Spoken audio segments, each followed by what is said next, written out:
Harga sawit terjun bebas di Simelu, petani sawit sangat terpukul.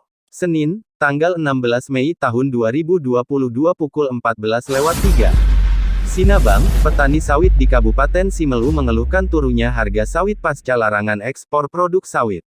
Harga sawit di Simelu sebelumnya mencapai Rp2.500 saat bulan puasa lalu turun ke Rp1.400 per kilogram.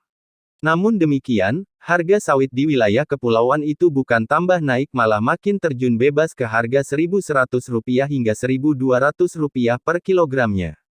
Calang, sejumlah masyarakat di Kabupaten Aceh Jaya khususnya para petani sawit mengeluhkan harga beli TBS kelapa sawit menurun drastis beberapa minggu terakhir ini.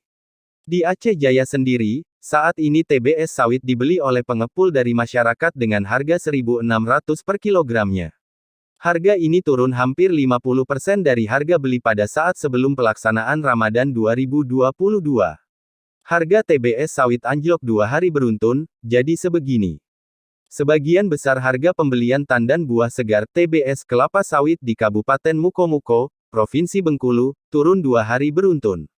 Data pembelian harga TBS anjlok pada 13–14 Mei tahun 2022 di 10 pabrik minyak kelapa sawit.